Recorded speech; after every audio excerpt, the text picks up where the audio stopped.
Estou contente para estar presente hoje, quero estar um bonito momento,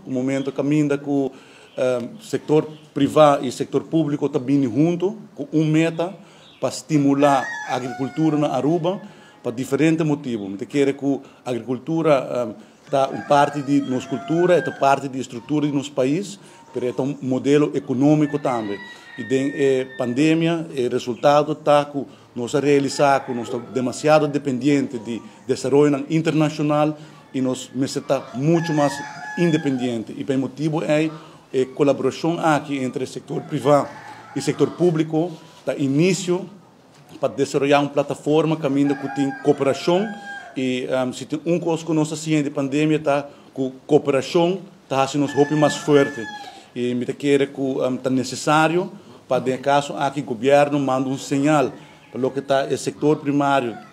que está fazendo essa aqui acaba base regular que nós quer cooperar, nós quer compartilhar o conhecimento que o setor público tem e facilitar, onde começar a facilitar para assim o setor aqui por mira um melhor desenvolvimento.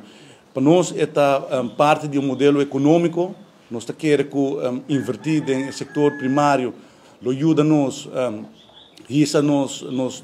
GDP, menos importação, está de importância para nos GDP e para o desenvolvimento da nossa economia, é por nós na criar cúpula de trabalho novo, é por ajudar-nos para nos reservar divisa que normalmente trabalha fora para comprar produto alimentário e me quero essa aqui está é maneira para nós pôr esse câmbio de situação aí. Eu agradeci UFA para estar disposto para trazer o governo acercamento aqui de UFA me quero estar um sinal importante. Também que agradeci o ministro Arens e Santa Rosa para junto com o Ministério de Assuntos Econômicos quer firma a MOU aqui e para nós por mandar sinal que nós está alinhado em pensamento que nós temos, nós está alinhado em